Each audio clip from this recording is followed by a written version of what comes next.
Chris Harrison grew up on a hill country sheep farm, studied food technology and worked for the Apple and Pear Board. Postgraduate studies followed in winemaking at Roseworthy University in Australia, where he met his wife Jill, a fellow winemaker. When Chris and Jill settled in Hawke's Bay, they had a dream that began with a craft beer business on the outskirts of Hastings.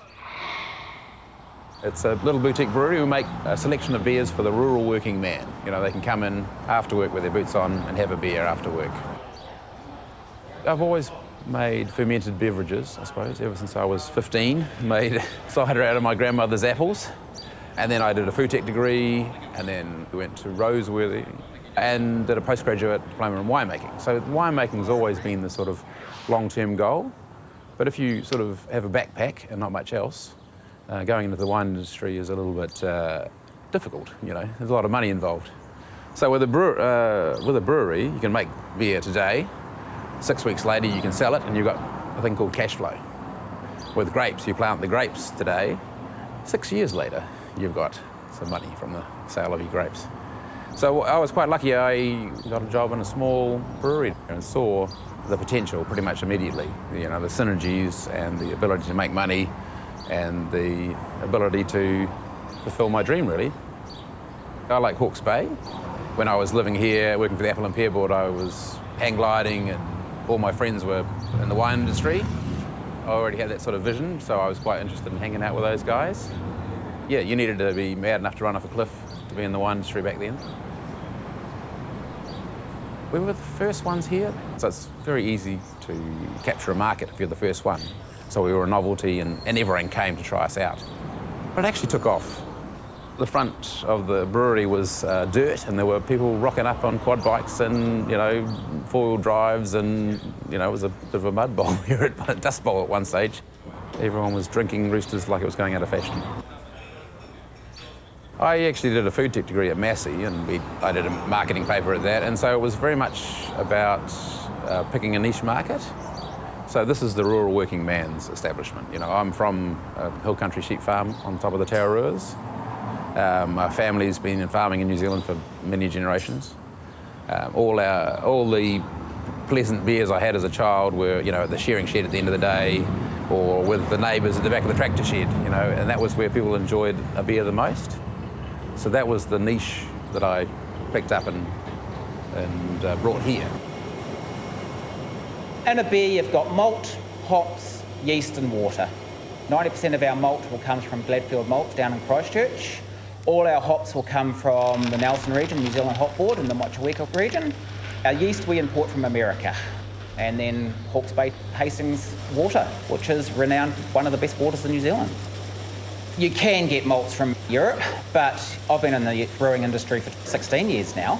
And in those days, you could only get the European and English malts, Australian malts.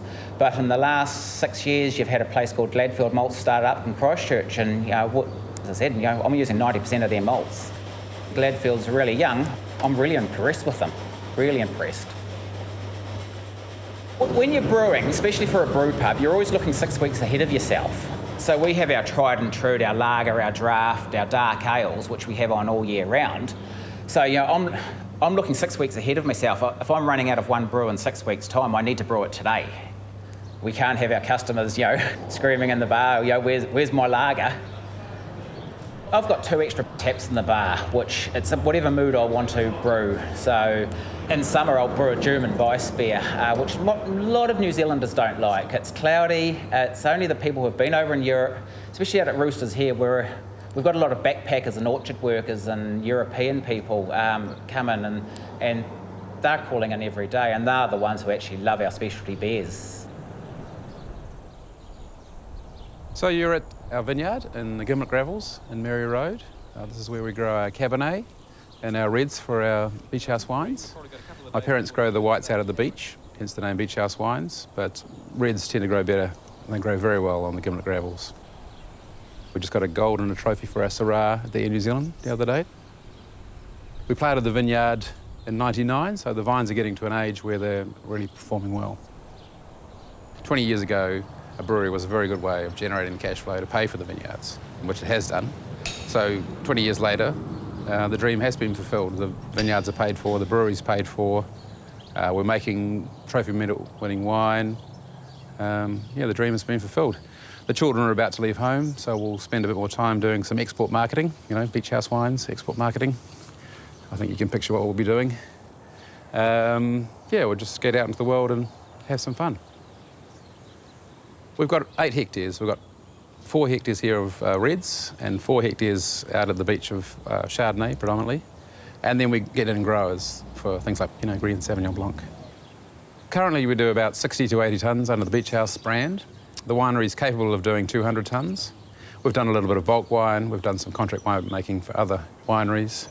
Probably the goal now is to actually grow Beach House into the full capacity of the winery, which is about 200 tonnes. Probably find 1 or 2 varieties that we can take to the world, export. We've got Bryce, who's our assistant winemaker, and myself, and then during vintage we get people in to help pick, but generally Bryce and I do all the winemaking for a 200-tonne winery, which is reasonably lean and mean, but we tend to do a good job. 21st attendees will appreciate it. 21st. The winery's been well designed, so it doesn't have any quirks that make you double handle things. Well, this is the fulfilment of the dream, really. If you imagine a 30-year-old with a backpack and nothing else, this was the goal. Standing under a shady tree, glass of champagne you've made yourself, mature vines in the background, which you've put in, created out of your hard work over 20 years. The house, the family, the children running around. My children help out in the vineyard. Perhaps one day they'll produce some grandchildren, the whole Mediterranean picture.